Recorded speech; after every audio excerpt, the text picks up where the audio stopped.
The Mongols were pagan, horse-riding tribes of the northeastern steppes of Central Asia. In the early 13th century, under the leadership of Genghis Khan, they formed, led, and gave their name to a confederation of Turkic tribes that they channeled into a movement of global expansion, spreading east into China, north into Russia, and west into Islam. Like other migratory peoples before them, Arabs, Emazian, and Turks, they had come to be involved in citied life through their role in the caravan trade. Unlike others, however, they did not convert to Islam before their arrival. Furthermore, they brought a greater hostility to sedentary civilization, a more ferocious military force, a more cumbersome material culture, a more complicated and hierarchical social structure, and a more coherent sense of tribal law. Their initial impact was physically more destructive than that of previous invaders, and their long-term impact perhaps more socially and politically creative. Ascent of the Ottoman Turks.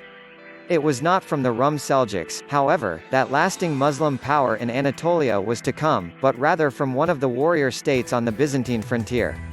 The successive waves of Turkic migrations had driven unrelated individuals and groups across central Islam into Anatolia.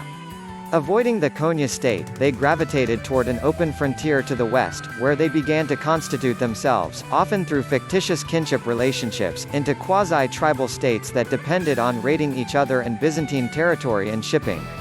One of these, the Osmanlis, or Ottomans, named for their founder, Osman I, ruled 1281–1324, was located not on the coast, where raiding had its limits, but in Bithynia just facing Constantinople. In the mid-1320s they won the town of Bursa and made it their first capital.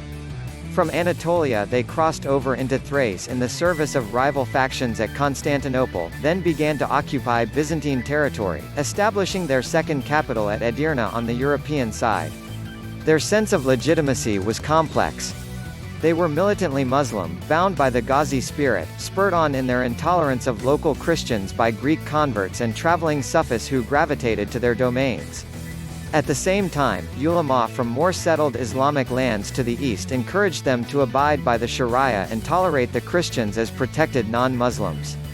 The Ottomans also cast themselves as deputies of the Rum Seljuks, who were themselves originally deputized by the Abbasid Caliph. Finally they claimed descent from the leading Oghuz Turk families, who were natural rulers over sedentary populations. Under Murad I, ruled c. 1360–89, the state began to downplay its warrior fervor in favor of more conventional Islamic administration. Instead of relying on volunteer warriors, Murad established a regular cavalry, which he supported with land assignments, as well as a specially trained infantry force called the New Troops, Janissaries, drawn from converted captives. Expanding first through western Anatolia and Thrace, the Ottomans under Bayezid I, ruled 1389–1402, turned their eyes toward eastern and southern Anatolia. Just as they had incorporated the whole, they encountered a Neo-Mongol conqueror expanding into Anatolia from the east who utterly defeated their entire army in a single campaign, 1402. Thank you for watching. If you like this video, please subscribe to our channel.